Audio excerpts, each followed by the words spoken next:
l'état d'esprit de la personne de ton cœur. Ce qu'elle ressent en ce moment.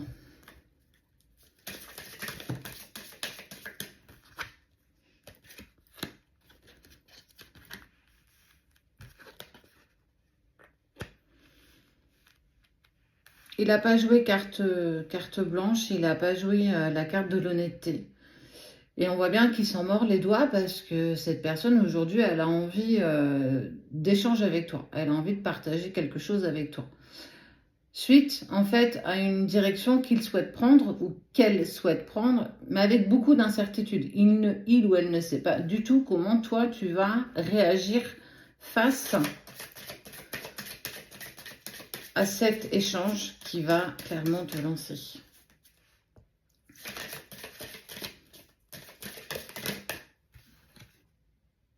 Et on parle bien de toi.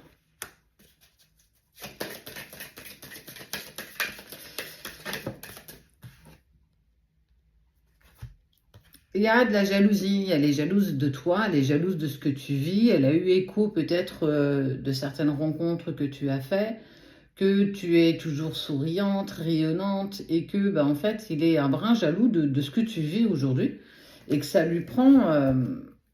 et il n'aime pas trop ça, ça devient de plus en plus compliqué quand même. Il ne s'est pas comporté correctement avec toi et ça, il en prend conscience énormément. Allez. Ouais. Il y a eu de la manipulation, il y a eu de l'abus de confiance, il y a eu de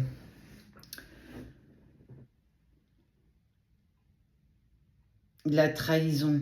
Pas forcément de la tromperie, mais de la trahison. Il a mené sa barque, il pensait que tu étais acquise et que de toute façon, il n'avait qu'à claquer des doigts pour que tu puisses revenir dans sa vie. Et c'est pas forcément comme ça que ça s'est passé, parce qu'aujourd'hui, on voit qu'il regrette ses faits, ses gestes, et que ça a pris beaucoup, beaucoup, beaucoup trop de place. Et que clairement, il se retrouve confronté dans un étau, dans quelque chose qu'il ne supporte plus. En fait, c'est un peu comme s'il avait voulu faire le caïd, tu vois, un peu comme s'il avait voulu être grand et fort. Ouais, ça me touche pas, de toute façon, il ou elle fait ce qu'elle veut, je m'en fous, Enfin, tu vois, on sent vraiment qu'il a essayé d'exprimer qu'il était passé à autre chose. Mais quand il rentre le soir chez lui et que reviennent ces pensées de votre histoire, de cette nostalgie, de ce que vous aviez partagé, clairement, on sent bien qu'il n'est plus trop en accord avec ce qu'il disait à qui voulait bien l'entendre et la réalité de ce qu'il ressentait. C'est pour ça qu'aujourd'hui, il a vraiment cette envie de communiquer. Tu vois, ça ressort ici, ça ressort encore ici. Et qu'à un moment donné, il veut reprendre quelque chose de plus simple, de plus sincère, en fait. Mais il sait que tu le connais, il sait qu'il a essayé de te montrer que c'était quelqu'un de fort, de courageux, que rien ne pouvait le toucher. Mais c'est tellement pas ça. C'est une personne qui est très sensible, qui a très longtemps eu du mal à exprimer ses émotions et ses sentiments. Et que, ouais, clairement, il a fait n'importe quoi, il n'a pas fait les bonnes choses. Il y a eu quand même, pour moi, de la manipulation, de l'abus de confiance. Parfois même, il a dissimulé des choses. Et que forcément, arrivé à un moment, on n'avance plus dans la même direction et ça va plus, quoi. Il y a eu un vrai coup de foudre, et encore au-delà de ça, un vrai coup d'âme, en fait. Il y a eu quelque chose de très intense. Et oui, ça s'est terminé.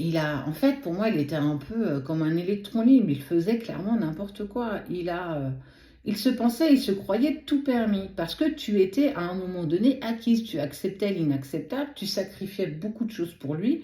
Tu l'as élevé, tu l'as porté, tu l'as accompagné. Mais ça ne l'a clairement pas fait.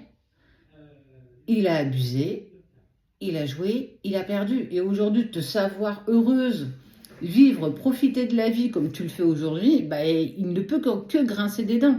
Donc, alors il va essayer de sauver tout ce qu'il peut, il va essayer de te recontacter, il va essayer de se rattraper aux branches, mais il va falloir qu'il fasse ses preuves. Et ça, il en a clairement conscience, parce qu'aujourd'hui, il sait, il prend la sincérité de tout ça en se disant, bah, de toute façon, je suis même pas convaincue qu'elle soit si acquise que ça. Aujourd'hui, je suis vraiment dans ces doutes, dans ces interrogations, parce que bah, j'ai fait n'importe quoi. J'ai fait du caca, de la crotte de chèvre. Euh, et clairement, je ne peux pas passer à côté. Donc, il se rattrape à ce qu'il peut, il essaye de mettre en place, mais ça prend énormément de place, énormément de temps. Il va te recontacter, il va falloir que tu sois prête à ça. Je ne sais pas si tu accepteras ou pas, parce que pour le coup, on ne me parle pas forcément de choix que tu vas faire, mais il va galérer, quoi. Il va galérer et tu as le droit de le faire galérer. On ne peut pas revenir comme ça quand on a fait autant de mal autour de soi et que tu t'en es relevé. Aujourd'hui, tu apprécies ta vie comme elle est. Un choix va devoir se faire, mais il va falloir que tu le fasses en ton âme et conscience. Il y a une finalité à tout ça et il sait qu'il va devoir galérer et qu'il va devoir ramer pour récupérer ce qu'il peut récupérer.